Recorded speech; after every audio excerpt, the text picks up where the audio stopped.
And I remember I had like barely any service, Uh-huh. but I called a friend, Uh-huh. and she answered the phone, and it was, and this is like things like this. It's like this is how you know that there's a higher power, there's God, Yeah, Great Spirit, yeah. whatever you want to call it.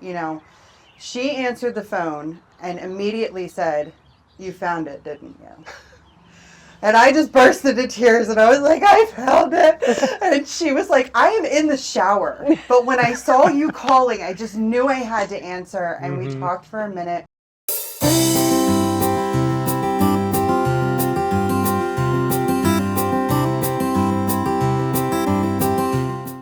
Well, it's good to have you, Mary. It's great to be This here. is Mary from Philly, Hi, and yes. I have a speech impediment when it comes to saying Philadelphia. Did I Okay. get it right? Philadelphia. Fia. I never Yeah. say it She, right, she always says no matter what I Fia. do. So I'm just sorry, know nobody that. really calls it Philadelphia. Everybody calls it Philly anyway. So, Yeah, yeah. yeah. So you're from Philly, and it's good to have you. Good to be here. So we have a CRV, and you've got a CRV Yeah. here, and Yeah. so I never knew that CRV, the initials stood for compact recreational vehicle. I did not. This is news to me. It makes me like it even more now.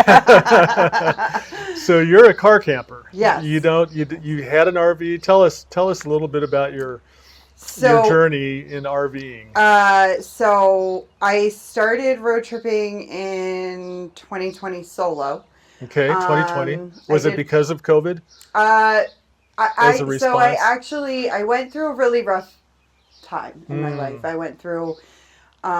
It was a number of life events, Uh-huh. and then Sure. we were in the midst of the COVID height of didn't COVID, help. which Yeah. didn't help anything. Right. Um, and to actually backtrack for a second, back in like 2017, I think it Mm-hmm. was, I woke up one day and for some reason I was like, I have to go to North Dakota. I Really have this crazy urge to go to North Dakota. And I had interesting. no idea why. I just was like, I feel called to go to North Dakota. Uh-huh. I shared that with my best friend that night, and she went, "Well, then let's go on a road trip." And I went, "What?" And I I hadn't, love at it. that point, I hadn't taken a vacation in years. I hadn't Uh-huh. taken any time for myself. And so she was like, "Yeah, let's go on a road trip." And we ended up going on a week-long road trip. We didn't end up going Mm-hmm. to North Dakota on that road trip. Oh, okay. We found all these other places we wanted to go and didn't have time for North Dakota. I think secretly she didn't want to go to North Dakota, which I don't blame her. Uh-huh. Sorry, folks from North Yeah, Dakota. Nothing sorry. personal. Well, no, for clarity, I love North Dakota, but a lot of people think of North Yeah. Dakota and they're not like, Yeah. oh, let me go there, Yeah. Especially in winter. Yeah. Yeah, so, Nebraska's tough enough. so we went on a road trip, and on that road trip, I just realized, I'm like, wow, I really love this. I love the Mm-hmm. moving around. I love the kind of figuring it. We knew what we had places we wanted to go to see, but it was kind Mm-hmm. of like day by day. Okay, where are we going to end up tonight? And we'll Yeah. figure out where to stay and that kind of thing. So then, fast forward to 2020. I go through a number of difficult life events, and I was coming out of that period, and I was just, honestly, I was struggling with a number of things, and my mental health was just not in a great place, and I was Sure. just in this place in my life where I felt like I didn't really know what to do with myself, Mm-hmm. and I still had that urge, that idea for North Dakota, Yeah. and kept asking a few friends and family members. I'm like, will you come to North Dakota? I feel like I got to go to North Dakota. And if I'm going to go any time in my life, it feels like it really needs to be now. Uh-huh. And nobody had any interest in going to North Dakota with me. Everybody was like, why are you going? I was like, so finally I was like, you know what? I'll go by myself. I'll Uh-huh. go. And maybe that's what I need. Maybe I Mm-hmm. need a solo road trip. Maybe I need to give myself an opportunity to step away from Mm-hmm. just everything in life right now and just be with myself and Sure. honestly and be with God. That was really, Yeah. it was just like I felt really compelled to like reconnect to myself and Mm-hmm. to a higher power at the time, and Sure. um And one of my really good friends, when I made the decision to go solo, I shared with her, I'm like, I'm a little scared to do this. I'm you know, I've never done a whole bunch of anything at all solo, you know, and she said, you're not going to be by yourself. You're going to be with God the whole time. Yeah. Just bring God with you. Yeah, that's right. Yeah. And I mean, I get chills thinking about that because in that moment, I was like, yeah, okay, yeah, I'm going to be fine, you know, and I had a little 2011 Nissan Versa at the time. Yeah. And I packed her up and I got on the road, and about 2 hours out of Philadelphia, I freaked out a little bit and I was like, what am I doing? Who do I think I am? Why, you know, and leading up to this trip, everybody's like, why are you going to North Dakota? Like, of all places. That is you so know, funny. And I was setting out for like 3 weeks. And I just kept saying, I don't know. I just know I have to go. Just know I have to go. And, so about 2 hours out of Philly, and I have a little bit of a freak out, and I'm like, what am I doing? Who do I think I am? Why would I'm crazy for this. And then I remembered what my friend said, and I just prayed and talked to God for a few minutes, and I was like, okay, we're going to be okay. We're going to be okay.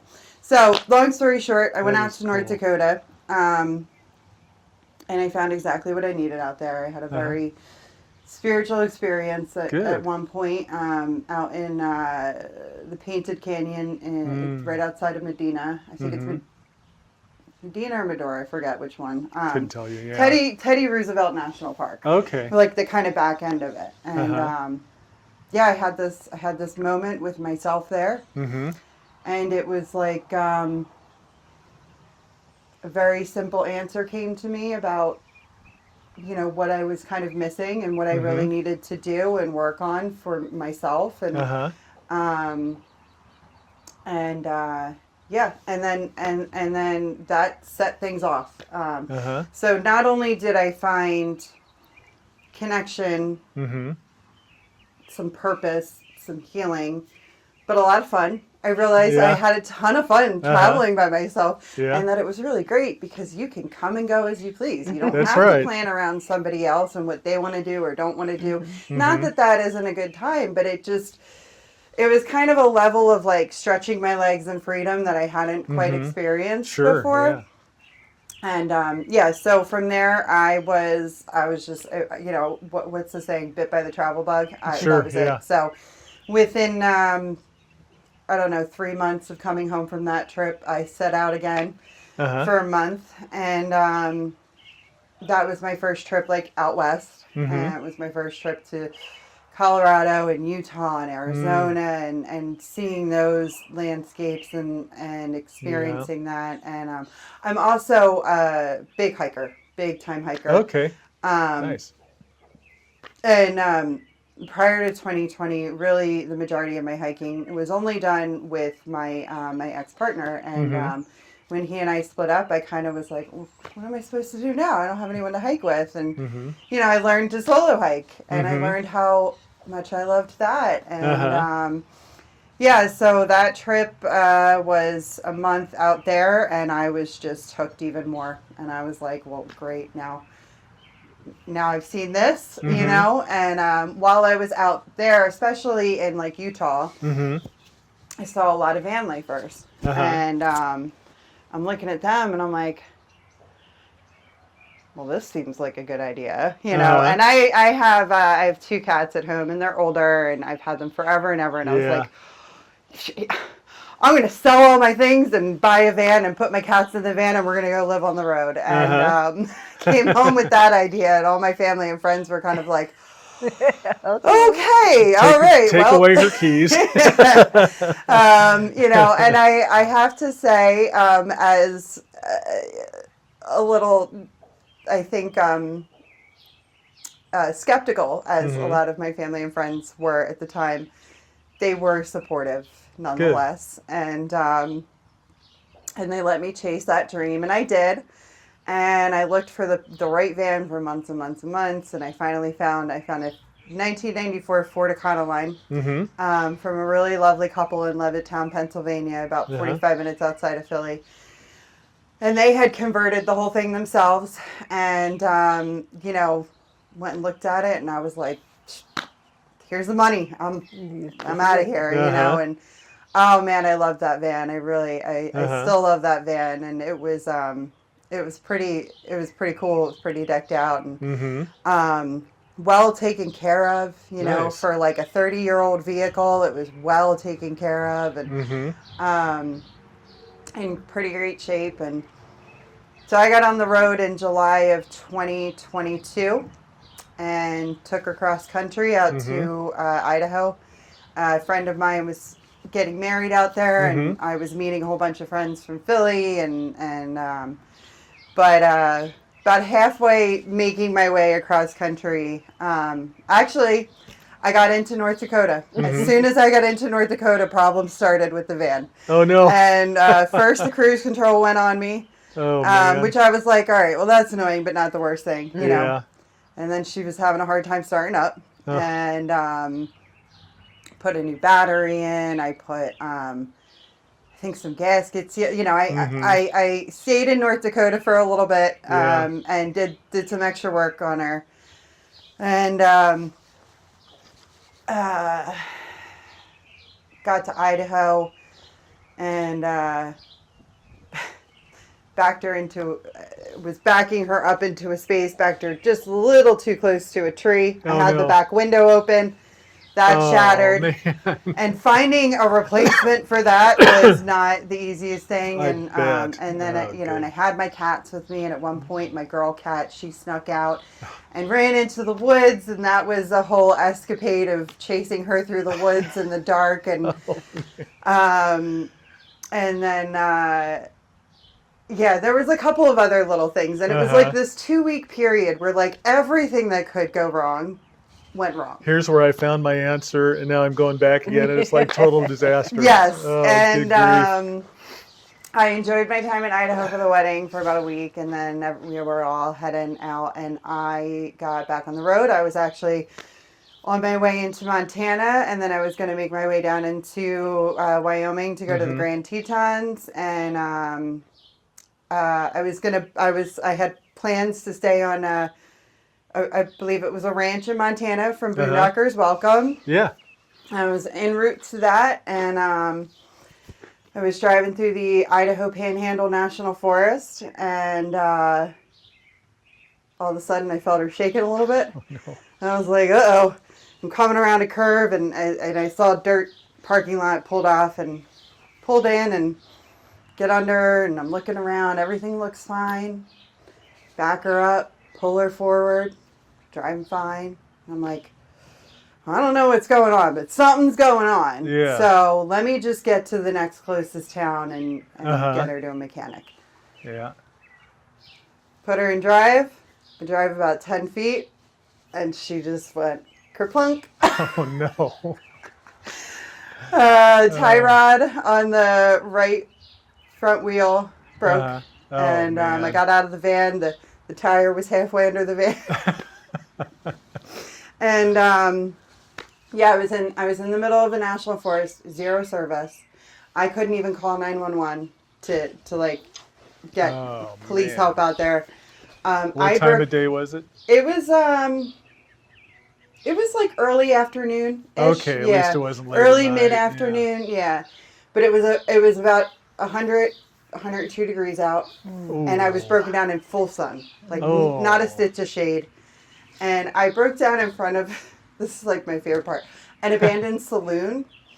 It looked like something out of Texas Chainsaw Massacre. Yeah. I am like not even joking. When I turned around and I saw that, I was like, oh, this is the start of a horror movie. This is how I go. Do you happen to have pictures?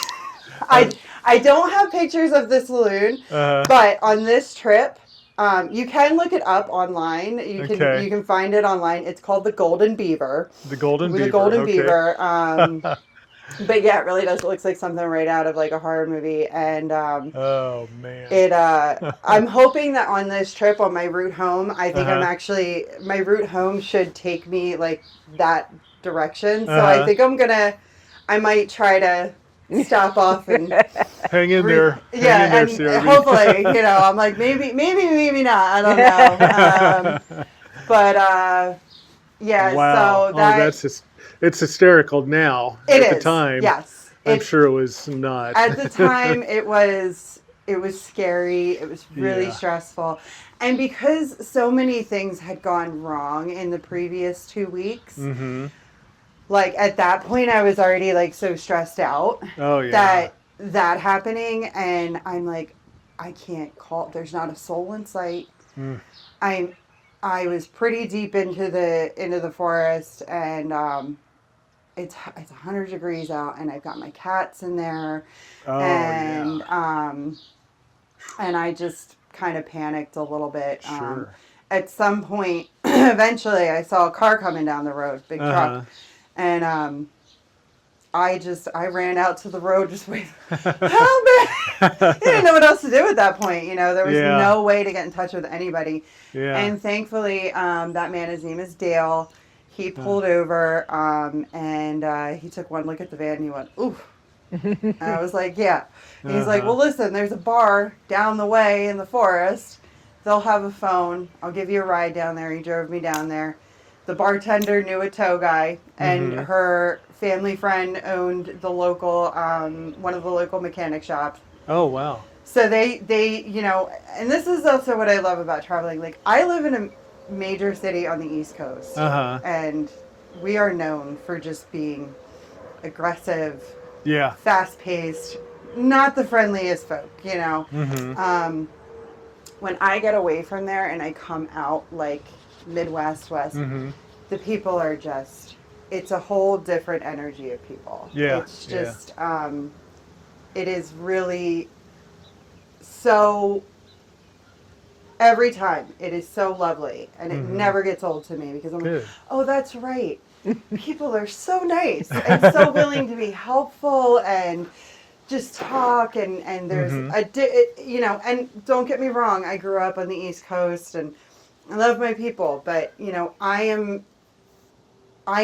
need that energy. I need that loving, positive community. You know what I mean? Like, I really thrive off of that, and so sometimes when I'm home for a little too long, I'm like, get me out of here, So I don't know that this is true. My hunch is that the East Coast folks have the same ability, but just the ability is not right. Maybe desire the same. They want to be friendly. They want to talk, but the culture doesn't allow it because it's so busy. And that is, you are dead on with that. Oh, really? Yeah, okay. Yeah, 100%. Did you hear that? I was right.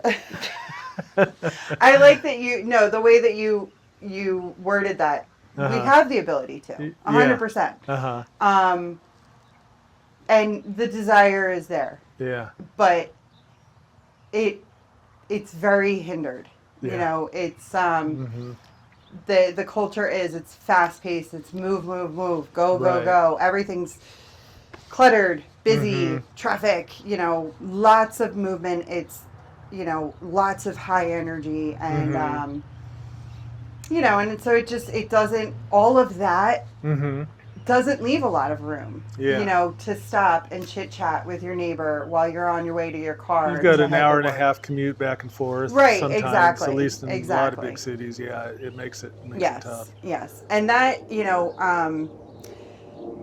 that was the other thing that I really fell in love with traveling. And in that period of time in 2020, 2021, I was doing a lot of work on my mental health and really addressing things that I felt as though I hadn't had time to look at for years prior. My 20s, I was in college and got a few different degrees, and I was always working multiple jobs. A few different degrees. Degrees. I have a fine arts degree. I have a degree in addictions counseling, an associate's degree in addictions counseling, and then I have my BFA in interior design.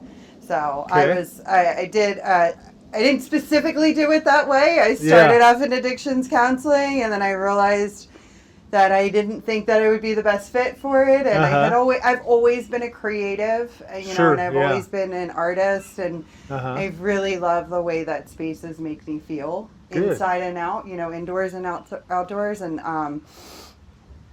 so I had always had an interest in architecture and design. And at some point, my dad, actually, he took me to see a Frank Lloyd Wright building in Philadelphia. Oh, yeah. And yeah. I went, oh, man, all right. So I switched gears, and so my 20s awesome. were just a busy, I was just always on the go. Mm-hmm. Every minute of the day was packed. And, my 30s, it was the same thing.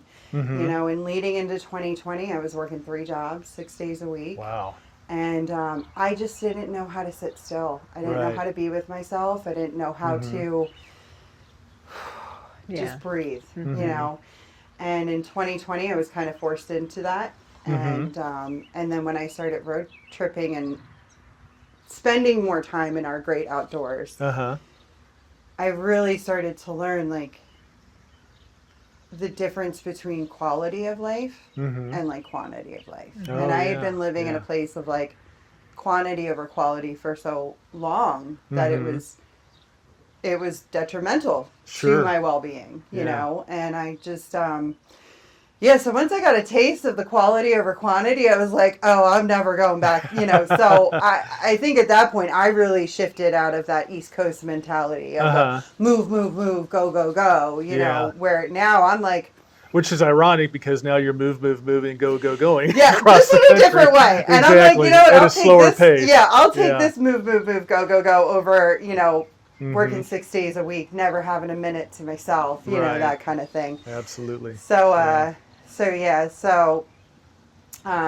that has been a big motivator for me is to consistently remember, like, it is quality of life is what's important, and I saw a quote many years ago when I started doing this, because a little bit of me was like, how am I going to afford to do this, Right. And I saw a quote and it said, money will return, time won't. And I have lived by that.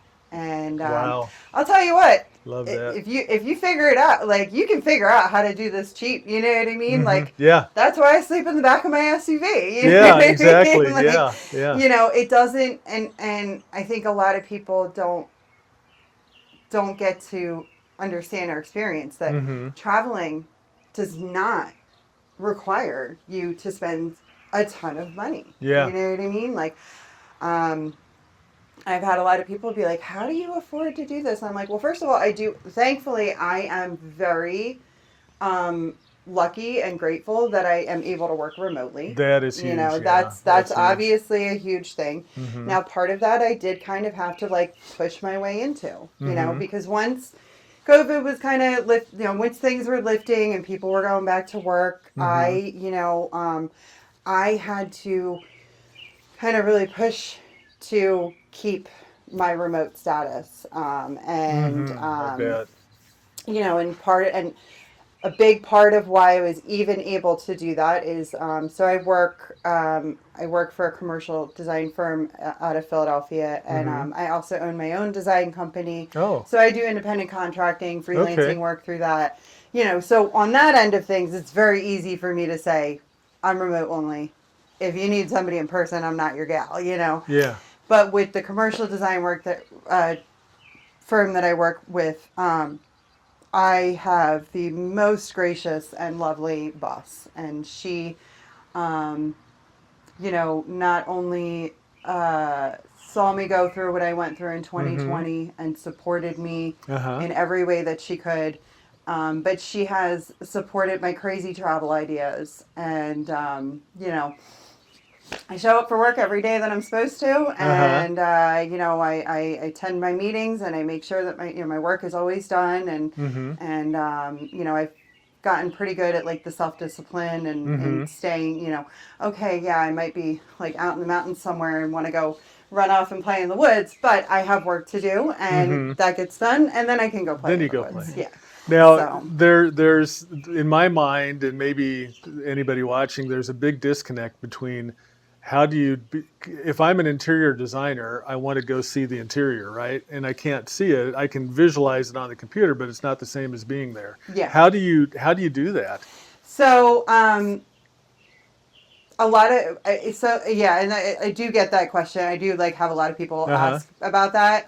So interior design has very much shifted to like digital these days. You know, you told me earlier you're a tech geek. Yeah, I'm a big techie, and I'm a big techie because I'm a designer. You know, right. So I love software. I love you know my laptops are my babies. You know what I mean? That kind of stuff. And you know, some of the software that we use these days is 3D modeling. So when I have a 3D model of a space, it's very easy to visualize. And also, too, you know, the way that my brain works when I walk into a space, you know, like when I was explaining to you, oh, you could put a ladder up there. In my brain, I see that crystal clear. You know? Now, the other thing is there are times that I need to be on project sites for sure. And so when I am at Home Base Philly, I make sure that if there's projects, if there's projects I'm working on that where I need to be on site at a certain point, I make sure to, accomplish that like while I'm in Philly, or,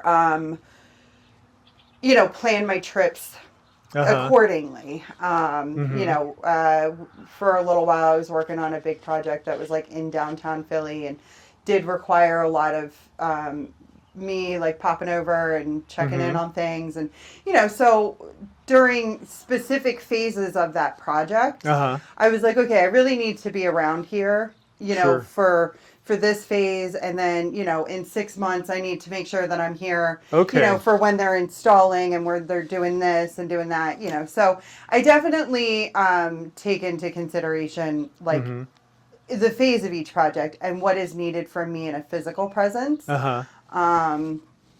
And so, that's kind of how I handle that. And then any of my like freelance independent contracting work,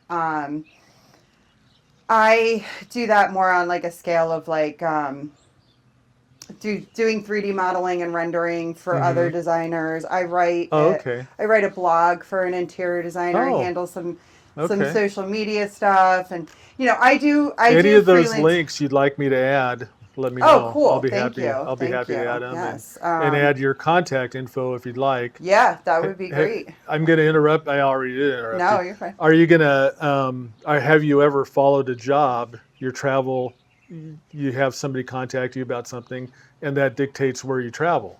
No, I haven't. Would you like that? But I would actually. That would be cool. In fact, last summer I was over in Utah and Colorado for a couple weeks. And I had gone out there to look at some property in Colorado, but when I was going through Utah, I noticed a couple of areas where I'm like, oh, I'd really love to do some work out here. Like, I would really love the opportunity to do some work. Now, I went back and I said to my boss at the commercial design firm, I'm like, hey, listen, Utah's got some great I've been trying to like get in her ear about that for the last year, but open the Utah office. Yeah, it would be cool. It would be cool to like follow some projects, and possibly have something take me somewhere, Now, are you more residential or?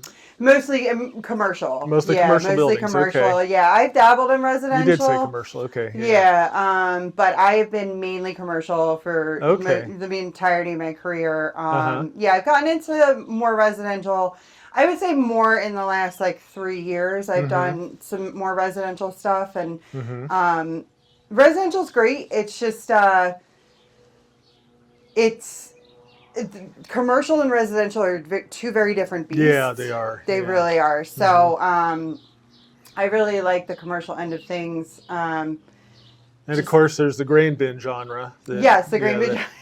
But and that's, you know, something actually that I would love to pursue at some point in my career is like, I love stuff like this. I love seeing things repurposed, you know what I mean, and given a new life, you know. And that is that's always been something I've been very passionate about in terms of my design career, and I would like to see myself in the future doing more of that. I volunteer on a historic preservation board for the church in my neighborhood, and I love, you know, I got involved with that because it's the second church ever built in the nation, and its historical value is incredible. Priceless. Its architectural value is incredible. And what year was it built? 16. You know what? I'll have to late 1600s. It's Gloria Day. In Queen Village. It used to be called Old Swedes. Its sister church, Gloria Day in Delaware, was the first church ever built in the nation. And then this one was built after by Swedish settlers. They were given the land by the local indigenous people to build a blockhouse on for worship. And then they eventually built the actual church, and it is, if you ever get to Philly, it is a sight to see. It is really something special. It's really, it's and the grounds surrounding it, the cemetery is the oldest surviving in Philadelphia. And then there's this big, beautiful field connected to it, with a couple old growth trees, and all of that land is actually owned and protected by National Park Service. So yeah, it's just a really special place. It's like awesome. It's really it's a really beautiful place. But you know, I love stuff like that because I'm like, we have a whole board of people who are volunteering their time to just make sure that this beautiful place gets what it needs to continue surviving and continue providing, you know, a space and services for the people in the local community, you know. So. And we've talked about our house. It's 1912, not nowhere close to that. And kind of the feel I have is I'm not really the owner, but more a steward of it. And kind of the same idea is you know, somebody else is going to own it somewhere along if it survives, and so let's do what we can to help them for the next owner. So it's kind of the same idea, I think. But but you know, we live in it, so that's one thing. But to do something where you live near it and you just care about it, that's even better. That's even more special. It is. I really love it. It's my little. It's and even before I got involved in the Historic Preservation Board, that had been a place that I really loved going and just spending time at, you know, for years and years before. I actually used the site itself as my thesis site in my senior year. And so you've kind of given me an idea, because we talked to different people that I think you had mentioned that they scheduled trips around odd museums. And I thought that we've talked about going to different Lincoln churches that are historic just to see the architecture and see what's going on. But why not do a national trip where you go to the oldest church, you go to the, you know, that you do it around some of the spiritual history of America. I think that would be a really neat road trip to go with. But that anyway, would be, So. Well, you could definitely find a lot of great ones in Philly. There's a lot of incredible churches and chapels and whatnot. And we have St. Peter's Basilica, I think it is, up near the Art Museum, and that is just you walk in that and you're just like, oh my, you feel like you're at the Vatican. It's really incredible. I mean, I might be being a little dramatic about that, or biased, but you know. That's okay. And also if you ever do decide to do that, there's a little tiny town in South Jersey called Pittman. I lived there for about 8 years or so before I moved to Philadelphia. And it has the most churches in like the smallest square mileage. The whole town is 2 square miles. Oh, wow. And it has the most churches compacted within Wow. the smallest amount of Man. square mileage. Yeah. That Huh. place is really cool. That has a lot of really neat spiritual history. The town actually started as a summer religious retreat. And eventually they built it into a town, but in the center of town, and they have at the local municipal building, they have a really great aerial view. So the very center of town is a church, and big like circular grass around it, and then off of it is 12 little tiny side streets, and that whole area is called the Grove. Okay. And when you look at it from an aerial view, it's it looks like a big wagon wheel. Okay. And each one of those streets represents a pinwheel to represent different disciples. Oh, so interesting. yeah, it's really cool. How It's cool. a lot of, they actually were a dry town up until maybe 5 years ago, I think. Oh, really? That's long lasting. Yeah. And the only reason they changed that, for communion, right? the only reason they changed it was I think the town was just really struggling for a number of years. Okay. They have a great little main street, and it was just, businesses would come in and have a hard time staying open, and there's this big old bank, and a couple people tried to renovate it, and somebody came in and wanted to turn it into a restaurant / pub, and they had to go through all types of special permitting. So I don't even know if it's like fully not a dry town anymore. It might actually be, I think you maybe still need some sort of special permitting. But the result of that is that in the past 5 years, the town has absolutely flourished and is having it's just, I mean, it used to be you'd drive down the main street and, maybe there'd be 4 cars parked along it. And now you can't find parking on a Tuesday, So I personally really love it. It's, Pittman, New Jersey. New Jersey. Okay.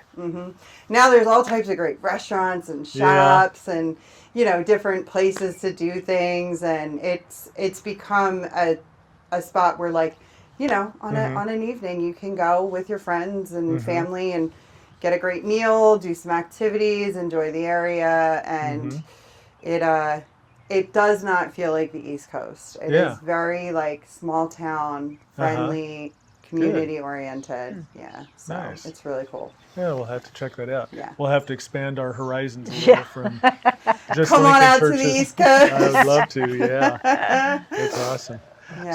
Something you said, and you always have veto power to say no, or deflect questions or whatever the case might be. But something you said earlier about you found a simple answer in North Dakota in the canyon. I wanted to reflect on that just a little bit because it's interesting how sometimes we complicate things. And yet there was just such a simple answer. Is that something you feel like you can unpack a little bit? Yeah, of course. So when I set out on that trip, I was struggling with mental health. I was heartbroken for the second time by the same person. Oh, and no.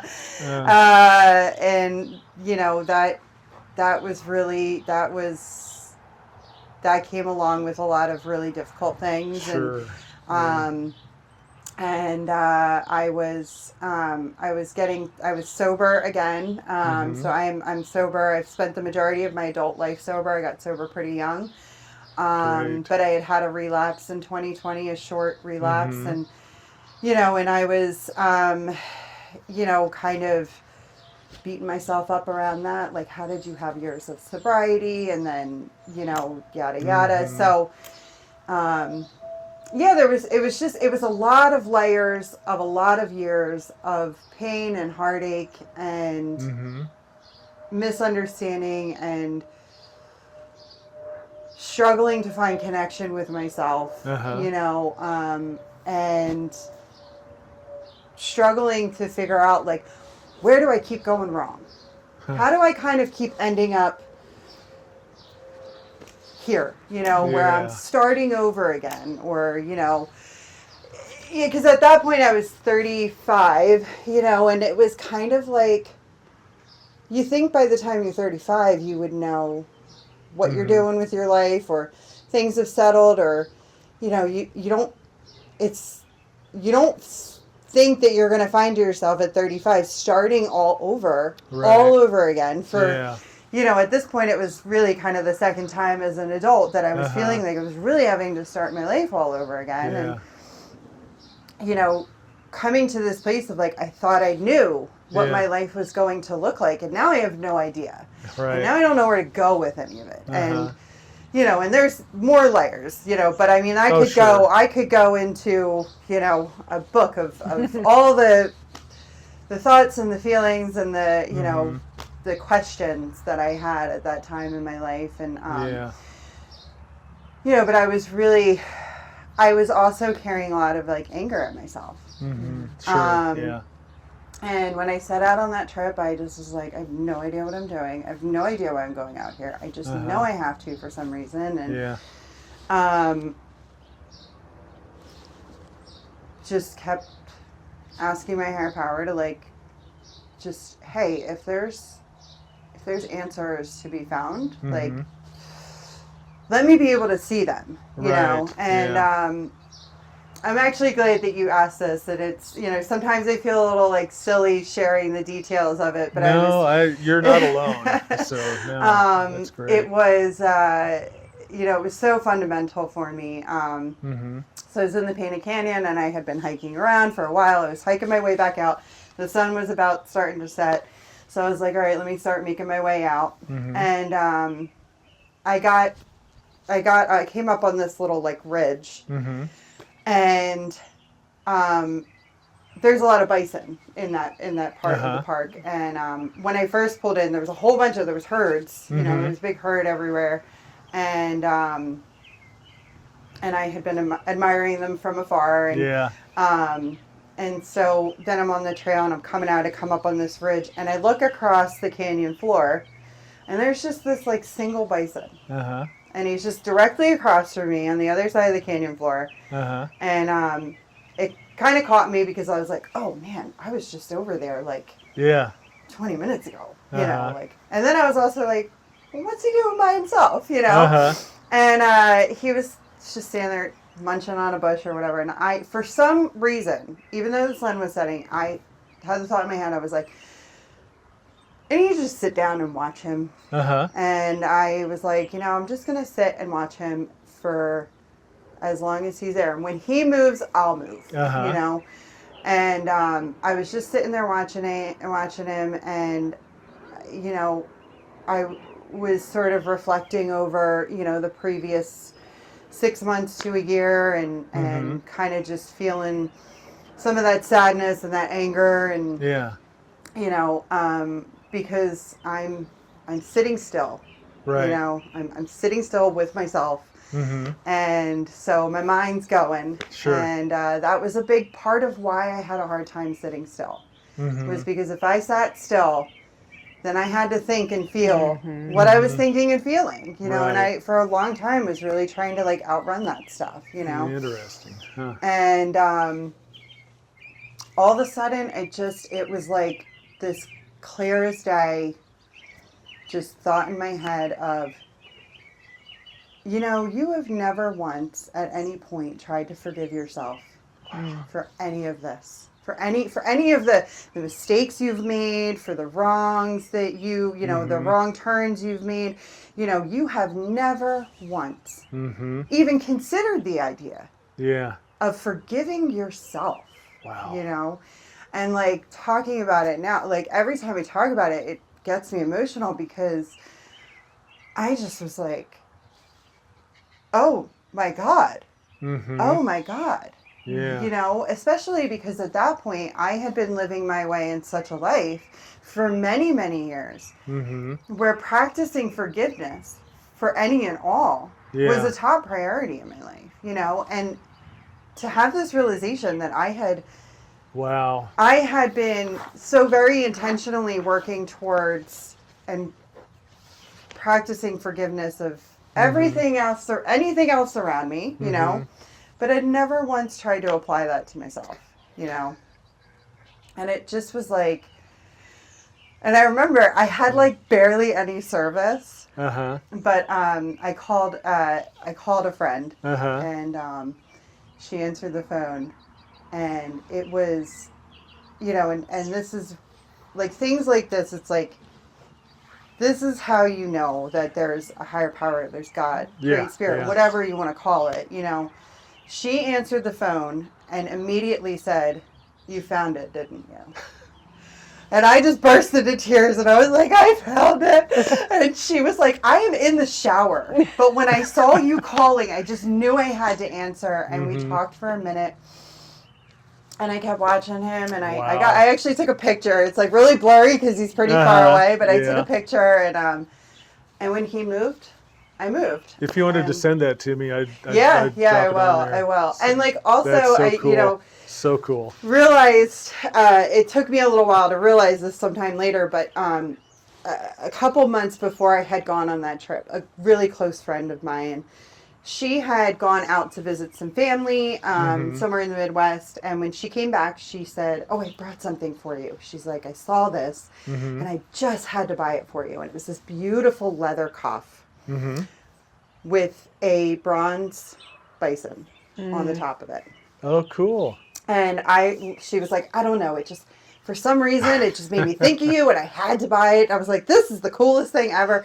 And I wore that. That was like my little like good luck charm that I was wearing that whole trip. Oh, wow. And I didn't make that connection until, maybe a week or so later when I like looked, I was driving the one day and I was like, well, that's a little weird, So that cuff, I don't really wear it anymore just because I kind of want to protect it, but it comes with me on every trip. Yeah, I bet. So that's what happened, and then from that point, the rest of that trip, there was I started actually like really allowing myself to process some stuff and to sit in my feelings and to sit with my thoughts and to let myself think them and to let myself feel them. And that really set off in motion a healing journey for me that has continued over the years. And so you think that was the key to the mental health issues,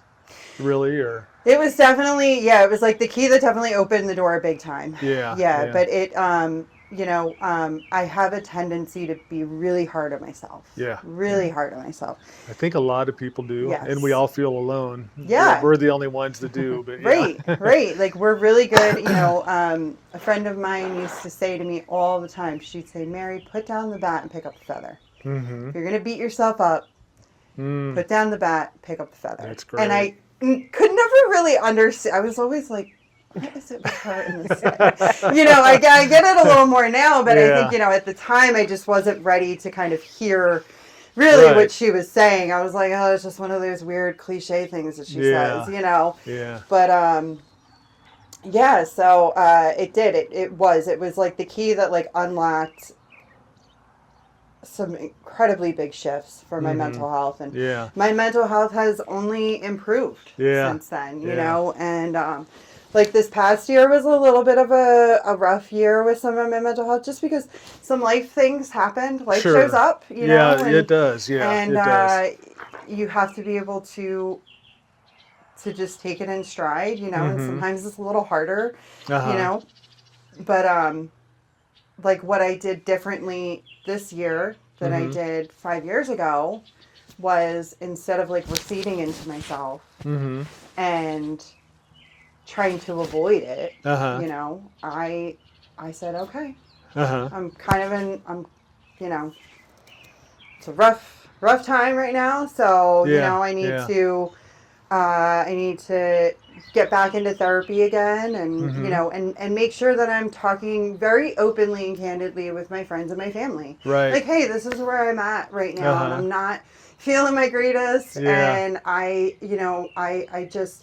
need to be open with you about that, because that holds me accountable to making sure that I take the steps that I need to take to make sure that my mental health stays in a healthy, safe place, and you know, and I don't fall back into the holes that I fell into in 2020. Right. You know, So, and then on top of that, part of sobriety is helping others, giving back to others. I was very freely given a way of life of sobriety,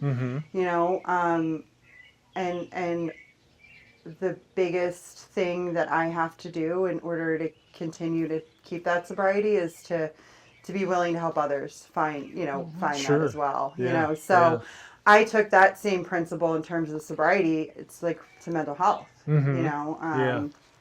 and I stopped being scared of talking about my mental health, and as a result, there's been a number of times where I've had friends or family members call me and be like, hey, listen, I'm really having a hard time. Can I talk to you? I started a hiking group back at home a couple years ago, and I started it with the intention of like, hey, this is just a place for like healing, connection, community, and part of that was mental health related, because a lot of times, like, sometimes when we're having a hard time, we just need that community. We need that connection with others, you know what I mean? And honestly, sometimes it's easier to talk to a stranger about like hard things that are going on, than it is to talk to a loved one, Right. It's interesting. One of the conversations we had a couple weeks ago, one of the guys was, there was a couple, and the guy was saying that he leads with that question a lot of times, and he said that people are just very open. Questions about how are you doing, are you struggling with anything, and people are just very open. And he said he just hardly ever gets anybody to turn him down to talk about it. But and on another note, similar note, a guy from our church has done a lot of addiction recovery work and does some really, really good work. But his advice to people that is often get outside of yourself. If you've got issues yourself, one of the best things you can do is get outside of yourself and help others. So help others. So exactly. based on all I know, you're doing the right thing. Yeah, and that's and that's the thing. Like You're I had been living, and that's another saying that I've been hearing that for years. Get outside of yourself. You know? Stop having a pity party. You know, stop thinking about yourself for 5 minutes and think of somebody else. And you're probably going to feel a little bit better.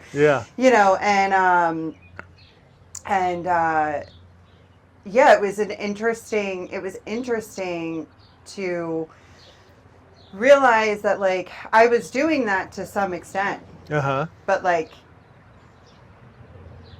not really, because it's all well and good if I'm sharing my experience, strength, and hope with you to tell you how, this is how I got sober, this is how you can get sober. But if I'm simultaneously struggling with my mental health and the insides of me are a whole jumbled mess and I'm not talking openly about that, how much of a service am I actually doing? Because I'm kind of like pretending to be okay in one way when I'm really not okay in other ways, So like something that a saying that I've really kind of taken to heart and applied to my life, and I say this to a lot of women that I work with, in sobriety, and I say, be an instigator of vulnerability. Be willing to be vulnerable about where you're at, how you're feeling, like really like be vulnerable.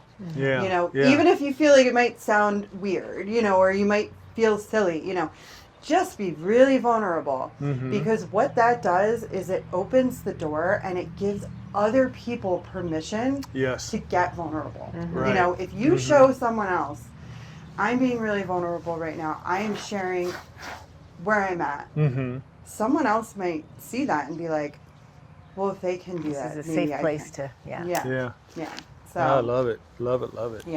So how has traveling helped with your, I know obviously the North Dakota trip and stuff like that, but as in the big picture things since that time when you learned to do that, how does your CRVing, how has that played into further helping you?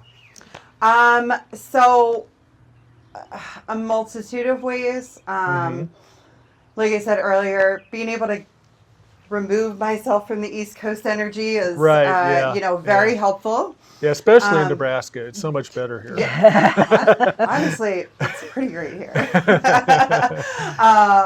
Yeah, just getting away from that fast pace that, Uh-huh. Yeah. really like my body like feeds like my physical body when Mm-hmm. I get out away from that and I Mm-hmm. get to places like this Yeah. and I can just slow down. Mm-hmm. Like I said to you earlier, I was like, I'm kind of slow moving this morning. And it's Yeah, like, yeah. because it's like my body's like, okay, we can just, Just breathe. Yeah. Yeah. so that does a lot for like my physical self. Mm-hmm.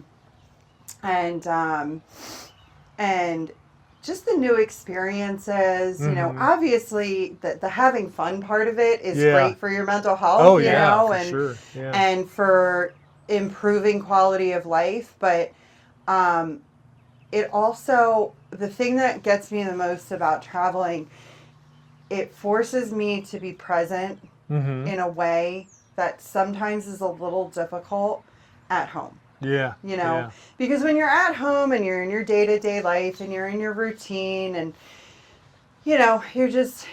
sometimes you're going through the motions, or Mm-hmm. and I'm very intentional about staying present in my everyday life even when I'm at home. Uh-huh. But yeah, sometimes when you're just like at home and you're in your comfortable element and your routine, it's easy to kind of, not stop and notice, Yeah. the birds or just simple Mm-hmm. stuff like that, Yeah. And Yeah. when I travel, my level of like being present goes up Mm-hmm. like 100, Yeah. and Yeah. and also, sometimes I feel a little corny, but like when I get out to these areas and Uh-huh. just the grandeur and Yeah. the beauty, the landscapes out here, like Mm-hmm. it is a surefire way to be reminded of like how very lucky we are as human beings Yeah. to be able to have any of this. Yes. Yes. To be present in the sense of like,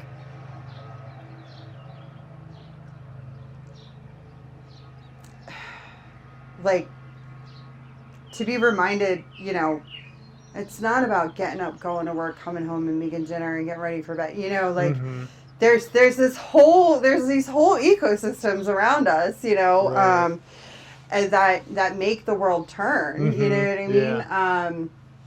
But like also too, it humbles me a lot. Mm-hmm. Sure. Like a lot. Not Yeah. just like the grandiosity of like nature. Mm-hmm. I mean, when you're standing on a mountainside and you're looking at like a bunch of giant mountains and Mm-hmm. you are physically going to feel small and humble. It's right. But Yeah. it's like, Yeah. oh my gosh, there is so much more Mm-hmm. than me. Yeah. Than Yeah. I am a blip Mm-hmm. on the radar in all of this, Yeah. and it's like it's just a way to remember like I'm not that big of a deal. Mm-hmm. You know what I mean? Yeah. And I have the opportunity to enjoy these spaces, but also too, like solo travel forces you to be present and willing to make connection in a way of like, Mm-hmm. yeah, I could go on the road for 6-7 weeks like Uh-huh. I'm doing and not talk to another soul. Right. Sure. Where's the fun in that? Yeah. And the amount of connections that I've made in traveling and the people Mm-hmm. that I've met, like even this, like I Uh-huh. saw, when I looked at your profile, I was like, this is cool. This is really cool. This is a connection and an experience that I Uh-huh. get to have that I otherwise would not. Exactly. And this is why I do this. Yes, Yeah. and it's like, and it I think traveling to reminds me that I will always end up exactly where I'm supposed to be. Mm-hmm. Whether I planned it or not. And usually it's not by my plans. You know, the whole van debacle, that was not in my plans. Right. You know what I mean? But that was exactly the way that it was supposed to happen. Exactly. You know. That's so cool. And like the things that happened as a result after that. You know, I ended up leaving that van in Idaho. I got a rental car and I hightailed it back to Philadelphia. I was wondering. Yeah, I left the van in Idaho and I sold it. I sold it off at an auction. Yeah, after that I was like, I think, you know, I had been reading a book before that trip. And it's called 101 Essays That'll Change the Way You Think. And in it there was a line. It said, "The universe will whisper until it screams. Mm-hmm. Do not make the universe scream." And by the time I broke down in Idaho, I was like, "All right, it's getting a little loud. I feel like I feel like you're yelling now. Yeah. And I don't really want to find out what happens if we're at the screaming point. Yeah, you know, yeah. Because that was scary enough. That was, you know, stressful enough. So, and it also, you know what, actually, and sometimes I kind of forget about this element of it. That was the first time where, you know, since I had been on this traveling journey, mental health journey, getting sober again, where I reached, you know, this was a time in my life where I was encountering a lot of stress in a short period of time, and I was having a lot of anxiety. And anxiety is really, you know, for anybody, but it's a pain point for me. Right. You know, and having incredibly high anxiety was what led to my relapse in 2020. Okay. Because I just couldn't handle it anymore. Right, yeah. And so I was having a lot of anxiety, and I hadn't felt like that since 2020. Wow. And I remember saying to myself, you know, no matter how bad you want this to work, it's not worth this. It's not. And I chose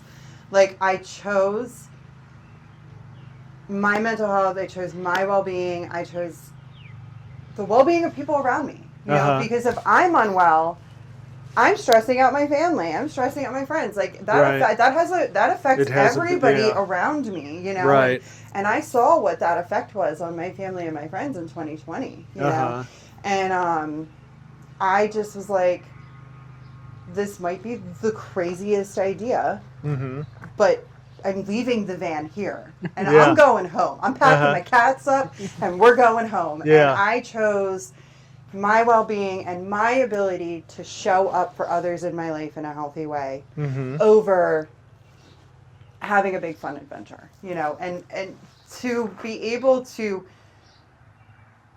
have been able to make that decision, and it was a hard decision. I lost a lot of money on that van. I did not sell it for what I bought it for, you know, and I had put a lot of money into it, you know, and you know, so I took a pretty big hit there, but I also took a big hit to my ego. You know, because I'd been telling everybody from I'm buying a van, I'm going to go van life, it's going to be great, I'm going to have so much fun. And everybody was like, oh my God, you know. And I had to, you know, a little bit, I kind of had to like tuck my tail between my legs and go home and say, oh yeah, that blew up in my face royally. That went very poorly for me, you know. There's part of me that thinks, but you learned the valuable lesson that you can handle it. Yes. And how else would you learn it had it not gone wrong? Exactly. You can figure it out. You can deal with these things. And if we're at a place in our lives where it kind of stinks, maybe if we have that perspective that there is a way out, we can handle it. Yeah. And there is. Exactly. There always is. There is always a way. Yeah. And a lot of, you know, and I mean, at least for me, a lot of it is trusting in God, trusting in the universe. Sure, yeah. That's you know, we're in the trusting, same. We come from the same space, Like, for sure. Okay, maybe this isn't ideal to break down in the middle of a forest. You know what I mean? Maybe it's not ideal that this big, exciting in front of an abandoned bar. Yeah, in front of a, you know, the beginning of a horror movie. You know, like maybe. You know, maybe it's not ideal that these big plans I made for myself. Because a little bit of it, too, was I did feel a little bit back in that place. I'm like, I thought I knew what my life looked like. I was going to go on the road for the next however many years with my cats and have a great time. I thought I knew what my life looked like again. And now I have to. Now I got to figure out. Start all over. Yeah, now I got to start all over, and it Yeah. wasn't like to the extreme measures that I had been in the past, but it was like, why is it that every time I make plans for myself, there's a saying that I really love, if you want to make God laugh, make plans. Yeah, that's a good one. Yeah. So it definitely,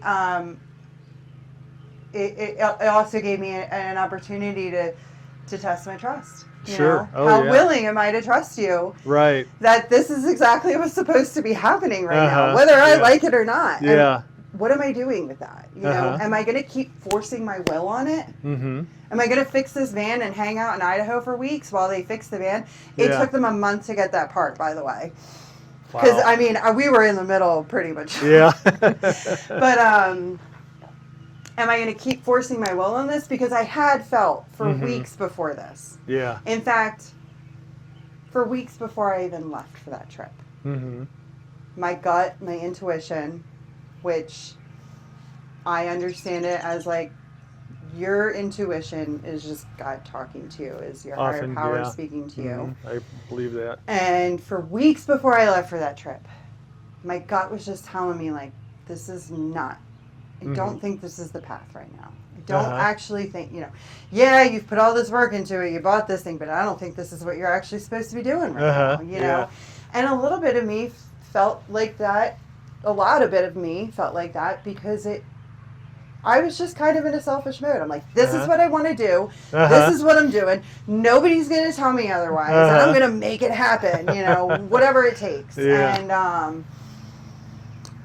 and then once I got on the road, it was, and things kind of started going wrong, and I kept hearing that, like, I kept thinking of that line from that book, don't make the universe, scream, but I kept being like, no, I put so much hard work and time and money into this, I'm going to make this work, and it just, one thing after another kept happening, and it was like, by the time I broke down in the forest, I was like, okay, I hear you. Yeah. I will not force my will on this anymore. Yeah. And I do need, I need to listen to my intuition. You are telling me.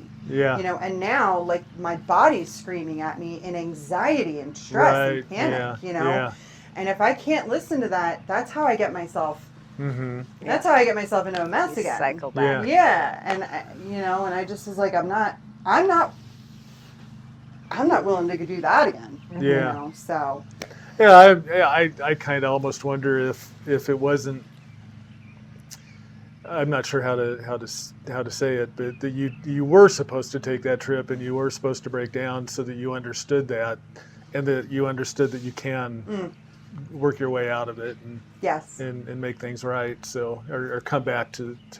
Not that it was wrong, but anyway, that's fascinating. I agree with that, and I did I came around to that after some time of like, okay, there was, and even if you did do the wrong thing, you still made the best out of it, right? Even if you went against, this was I took it as the universe was sending me an opportunity for growth. Are you going to change the behaviors, or are you going to repeat the pattern? Are you going to do something different? It took a little time to see that. I kind of came out of that experience a little bit like begrudged a bit, but again, I'm a big believer of like just trusting the process and like just did a lot of praying. Like, okay, like what's the lesson in this? What is the growth in this? What was supposed to happen? Why did this happen? And eventually, I came around to those like, oh, I didn't repeat the behaviors and the patterns, and I made different decisions this time, and like I'm okay. You're okay, I'm okay, and that's cool. And that's what started. That's really what started the car camping, because I was like, well, I still want to do this, but I don't want to get another van, And I had been on some car camping pages on like on Facebook and stuff, for a while, and so I was like, all right, well, let me take my shot at it. And I actually flew out to Northern California, San Francisco, drove up. Really wanted to see the redwoods in Humboldt. Yeah. Oh, yeah. So I drove up there, and I rented an SUV out there, and threw a sleeping pad and a sleeping bag and my Mm-hmm. camping gear and stuff in the back of it, and I went around Northern California and the Oregon coast for 3 weeks, Nice. and I was like, man, this is actually so much better. It's so much easier to kind of come and go. Yeah, And yeah. It's also like stealthier, because Mhm. being, traveling solo generally, but also being like a female traveling solo, Yeah. the less attention that I can call to myself, the better. Yeah, yeah, sure. The van was a big, giant Ford Econoline that was like the tan and the gold and the white. I Yeah, mean, yeah. she was pretty obvious. Yeah, You yeah. don't see them on the road too often. So Yeah. this I feel like also provides me a little extra Oh, sure. safety and Yeah. ability to blend in. You know Yeah. what I mean? Even like when I stop at a gas station, Mhm. people aren't like, oh, what's she doing? Yeah, exactly. I'm just another person. Yeah. Stopping to get gas. Yeah. So. Oh, that's great. Yeah. Yeah, we've had 3. You're the 3rd solo female, Okay. and just yesterday, I think it was, day before, we had a solo male. Okay. And from what I understand, that's kind of the ratio. There's not very many guys that go Mhm. solo, but there's quite a few women that go Yes. solo. And one answer I had to that question, she just said, we're fine being alone. Yeah. And men are like, no, I need somebody. She's not wrong. She's Yeah, not wrong. And yeah. especially like once you figure out like, oh, like this is actually kind of great. Yeah. It's kind of nice. And Uh-huh. What would you and- tell somebody that was thinking about getting into that came up to you and said, I've got this crazy idea, I need to go to North Dakota? I would tell them to do it. Yeah. I tell them to Follow follow your that heart. idea. Mhm. Do your research. Yeah, Do your yeah. research, because that is one thing I will say. Even prior to my North Dakota trip, I did some research. Uh-huh. But once I decided I wanted to do this, Mhm. like normally, regularly, often, whatever. Uh-huh. I started doing research. I started watching a lot of YouTube videos, following That's a lot gotten of. me in trouble too. Actually, it's been really helpful. Yeah, it's really, there's so much information. Oh, it's huge. Yeah. And when you utilize YouTube and like people on Instagram and Mhm. Facebook, the Facebook pages they're great. Uh-huh. I have learned some of my best hacks and Mhm. things and what to do, what not to do. And I had actually found a Facebook page. I guess, when I did my first road trip out west, Mhm. it's called Road Trip Her. Road Trip Her. H-E-R. And yeah, Okay.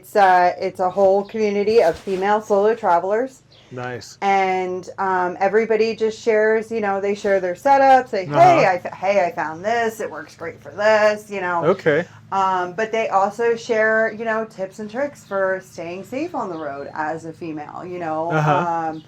or, like, hey, I went to this campground and like maybe avoid that place, so Good. or That's I good. went to this campground and it was amazing, Uh-huh. so it is a great resource and a great community. I was able to ask a lot of questions and get a lot of Uh-huh. really great answers. And then also too with that Facebook page is they have a community map. Mhm. So it's similar. It's like Boondockers Welcome, Sure. but it's Uh-huh. all women, and if they're willing to open up their driveway or their property for okay. someone to come stay the night, they provide their Uh-huh. information, and you can reach out to them. Wow, that's and cool. or even if you are just looking to meet up with somebody for coffee or lunch or Uh-huh. something, and hang out with someone while you're on the road, you can do Nice. that too. So Nice. that's a really great resource. Uh-huh. But yeah, like doing the research, 100%. Probably about a year after I sold the van, I had a friend of a friend Mm-hmm. who she had done her first little solo road Mhm. trip, like a weekend, and then she was like, I'm gonna buy a van. She did a weekend and was like, I'm gonna buy a van. That's And funny. my friend was like, you should talk to Mary. yeah. So we all ended up going hiking one day, and Uh-huh. she's asking me questions. She's like, I'm going to buy a van, and I was like, Uh-huh. I was given the piece of advice by a few people, but Uh-huh. especially my mother, over and over and over again. why don't you rent one first? Oh, why don't you rent good, one, good, you know, good, that's good. built out. Do Yeah. like a week or two. Mm-hmm. You know, give it a go. Yeah. And I kept, you know, no, Mom, I'm just going to buy one. I know I'll love it, you know. Yeah, And yeah. I told my friend that I said, do yourself a favor. Uh-huh. Rent one first. Mm-hmm. So she did. And she ended up doing like a week or so up through New England. Mm-hmm. And she loved it. But she did realize afterwards, she's like, yeah, no, I would not. I would Mm-hmm. not buy one. And I was like, Interesting. So, yeah. So, you know, if you're thinking of doing van life, rent one first. Give it a test run first. Uh-huh. Okay. But yeah, I mean, otherwise, like. So, what are your top 3 pro tips? So, as a car camper, what are 2 or 3 of the hacks, pro tips that you would say this is essential for doing car camping? So I want to say like the obvious things like power Mm-hmm. and water. Always make sure you have plenty. Yeah. You know. And you do that through battery banks, right? Yeah. So I Mm-hmm. have like I have one big power box. It's Uh-huh. an Anchor. Okay. That can provide me, you know, depending on what I'm charging off of it, Uh-huh. that can provide me days Oh, on wow. a full Okay. charge. I have solar panels Mm-hmm. that they kind of just look like a little briefcase almost. Uh-huh. You just pop them open, Mm-hmm. can charge up using that. But a lot of times I just charge my batteries while I'm driving. Okay. So I have my big power bank, and then I have 2 smaller heavy duty ones Mm-hmm. that'll charge me up for a couple days as well. Okay. And then I have a handful of like the little guys, you know, the little Sure. like handhelds. Yeah. I always make sure to have like multiple gallons of water on me. Uh-huh. You know, gas. Mm-hmm. Always fill up when you're like a half tank. Oh, okay. Always. Always fill up at a half tank. See? Yeah. I get kidded. Of course, I'm not traveling, but nonetheless. No, because it's, you know, there actually, when I was traveling out to North Dakota, there was the night that I was making my way into North Dakota, I'd done about 7 hours of driving that Mhm. day. And I got onto, there's a stretch of highway right before you get into North Dakota around Fargo, Mm-hmm. where it's like 100 miles and it's just, at night, it's dark. Oh, yeah. And there's not a whole lot of places to pull off and get gas. Mm-hmm. And I should have stopped. I had about a half a tank. Yeah. Should have stopped. I didn't. Mm-hmm. And then I had about a quarter tank, and I still had probably an hour of driving left to do. Ooh, yeah. And I went, Yeah. ooh, and it was probably 9 o'clock at night. Mm-hmm. And I did find an exit. I jumped off of it. Couldn't find a gas station. Mm. At some point, I must have driven over a nail or something. Oh, no. I eventually did find a gas station, got back, I was fine, I got back on the highway, made it to, I stayed in a hotel that night, Mm-hmm. but I came out the next day to a flat tire. Yeah. And, because when I got off that exit, I was, like, driving around on, like, back roads, like, country roads, Mhm. you know, I remember my friend, I was actually on the phone with them, and they were giving me the what for. They were like, do you not have extra gas with you? And I'm like, no. And they're Mhm. like, you should always have extra gas with you. So I can't say I currently carry extra gas, you Mhm. know, but I do, when I get to a half a tank, Mm-hmm. I stop and I top off. Yeah. And It is kind of tough the aroma of gas is not real pleasant. yeah, to sleep with. I carried, Yeah. you know, I carried like a small tank with me for a long time. Uh-huh. But I also at some point was like, I don't really love having a tank of gasoline in the car with me. Right. You know? Yeah. So, there's good reasons not you to. know, and Yeah. also I have her pretty well packed, so Uh-huh. there's not a whole lot of extra room for a tank of gas. Right. You know. Yeah.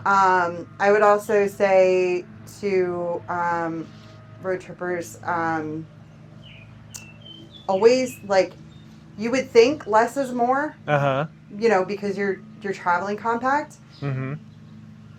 Bring the things that you think are unnecessary. Oh, sometimes. really? Yeah. Oh, okay. Like I have tools and stuff that I'm Uh-huh. like, sometimes even still I look at them and I'm like, why do I lug this thing around? Uh-huh. But you know what? I can't tell you how many times I've been out on a trip and I've needed that one random little thing. Yeah. And yeah. I've had it. Or somebody else has needed it. It's actually become like a running joke with my friends now, where they're like, she's got the Mary Poppins purse, because if you need anything, she's going to have it. That's great. And I'm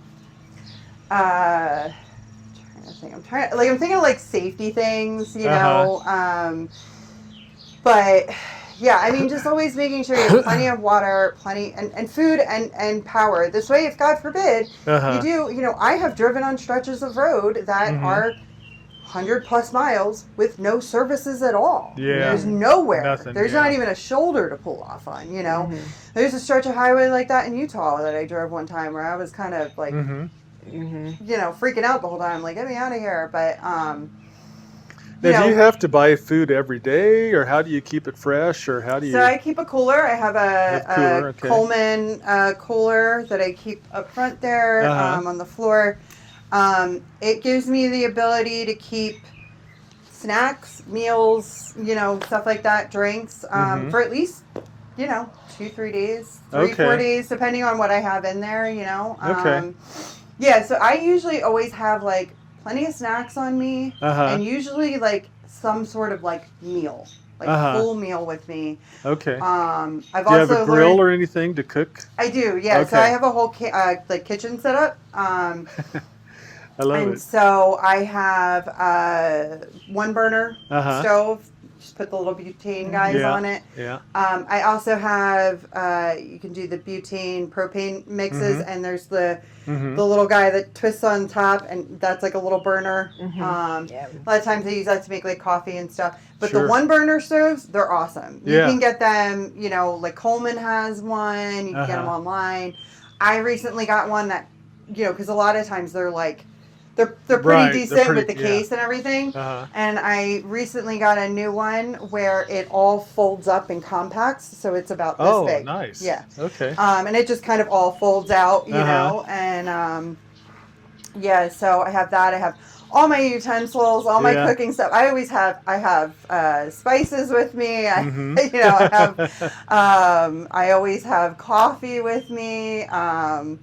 I make myself cold brew for every morning. Sure, You buy little, you can get them on Amazon. They're little tea bags. Oh, okay. You just throw the coffee in that. You throw it in there, and you just stick it in the cooler. So I've got coffee in the morning. That's what this is over here. Oh, okay. Yeah.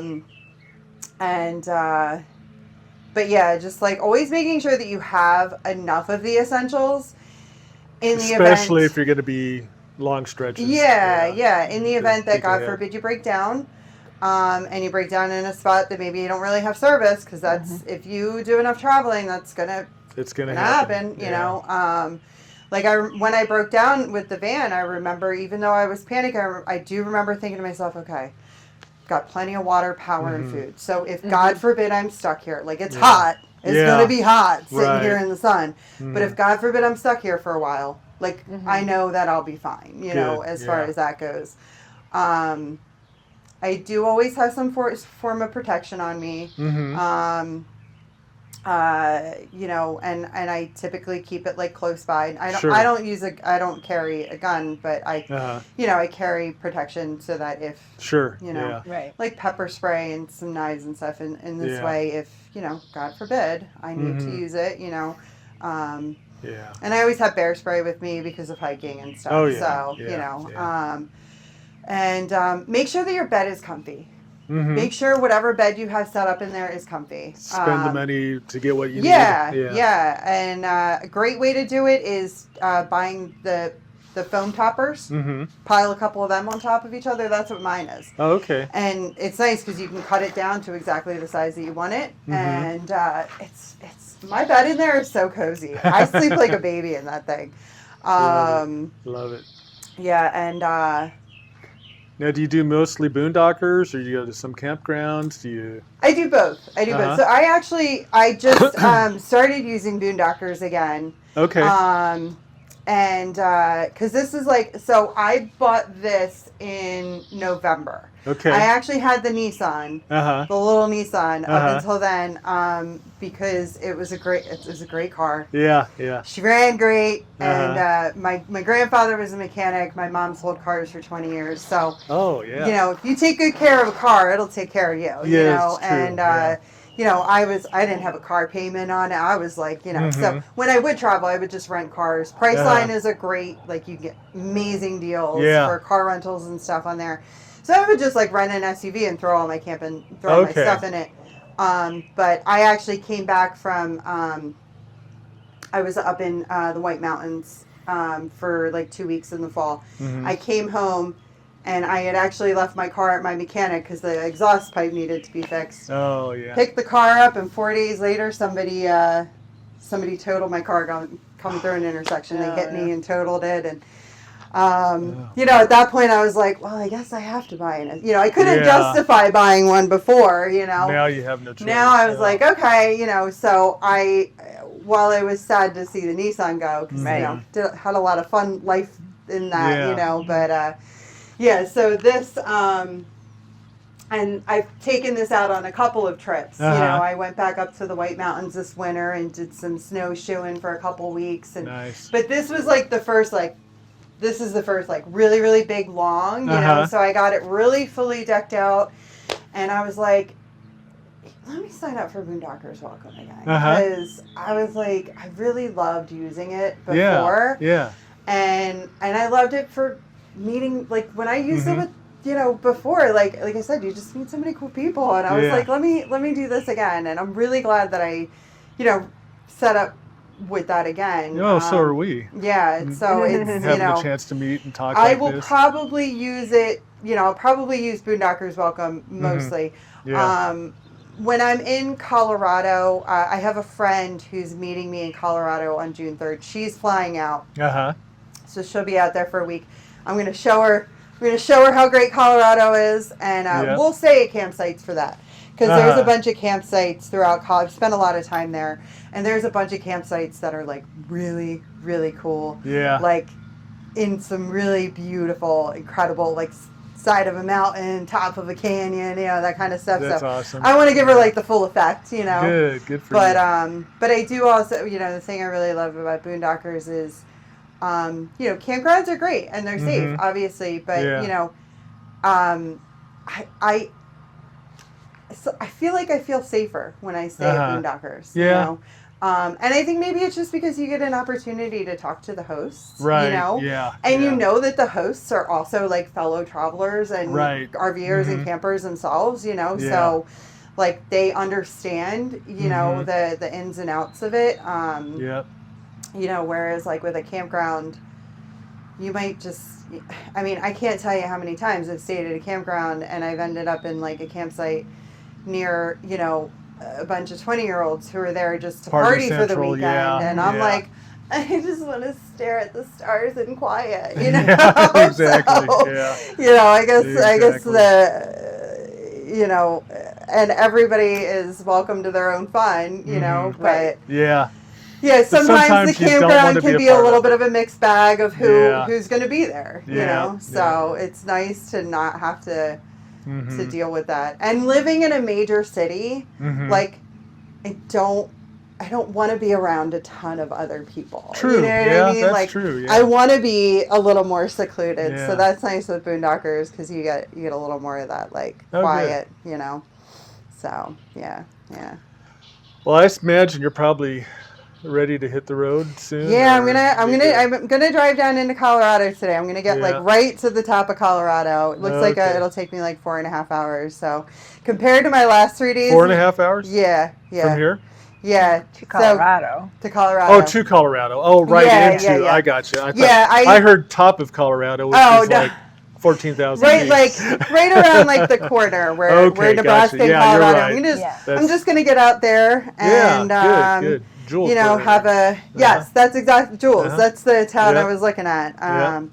And I figured I'll just have like a quiet day. So 4.5 hours today compared to like yesterday I did almost 8, and the 2 days before I did like 6.5. So that's like 4.5 You can today is Google. going to be an easy day. Yeah, no kidding. So, yeah. Well, I'm Yeah. sure glad you could join us, and Thank what you. a neat story of Thank you. how where you've come from and how you're doing, and you're doing so well. And, Thank you. um, Thank that's- you for this opportunity, not just Oh, to stay certainly. at your absolutely beautiful property. This is just so nice. You are coming but- back through, right? Huh? You are coming back through, right? Oh, I am. Yeah, Yeah. you can plan to see me. It probably won't be till July, but I'll be Yeah, back all for right. sure. It'll be a little warmer. It'll be a little probably. warmer, Yeah. but Yeah, you Yeah. might not say it's so beautiful. listen, I call it like Philly in the summer. Uh-huh. Anything that's not Philly in the summer is pretty Oh, great okay. by me. Yeah, You all know? right. So. I'll ask you again. Okay, fair. Yeah, but yeah, thank you so much. I loved Oh, for doing sure. this. This was such a cool opportunity, and Yeah, well, You know, we and- love it, and so we'll. I We'll loved share like your the story. questions. They were like super thoughtful, and yeah. I liked Well, that. nothing scripted. We just kind of go with the flow. No, that's what I and- liked. It and was see like a how- really great how it like goes. flow of questions. Yeah. I Well, think okay. The that's one really- thing was scripted was the pro tip. I always like to hear Okay, the pro tip. well, that's fair. That's fair. That's fair. Anyway, well, thank Wait, you. Mary. wait, go I do ahead. have one more pro tip. Yes, bring it on. Ask the locals. Uh-huh. Ask the locals. for Oh, I things like to do. that. Yeah. Always ask the locals for things to do. The coolest, most incredible things that I've seen across this country were tips from locals. I can And relate they to were, you know, the things that are off the beaten path, Uh-huh. the things that aren't inundated with tourists and, Yep. Yeah. and vacationers, even though technically I'm a tourist myself. But, you know, I have absolutely gotten to see and experience the coolest things Nice. because a local told me about it. Nice. So yeah, ask them for tips and Well, when and you take come them. back through, we'll do part 2 of this series. And on that part, we'll talk about some of the coolest places you've been to. Oh, I'm excited for that because Yeah. I'm going to be hitting a lot of new places on this trip. Cool. I'll hopefully finally make it to the Tetons. This Yeah. time, Oh, so nice. Yeah, that's right. Nice. I'm very excited for that. Yeah. Yeah, for sure. So, yeah. All right. Well, So, thank you, Mary. Thank Appreciate you. it. Thank you so much. This We is will. great. We will see you soon. Yes.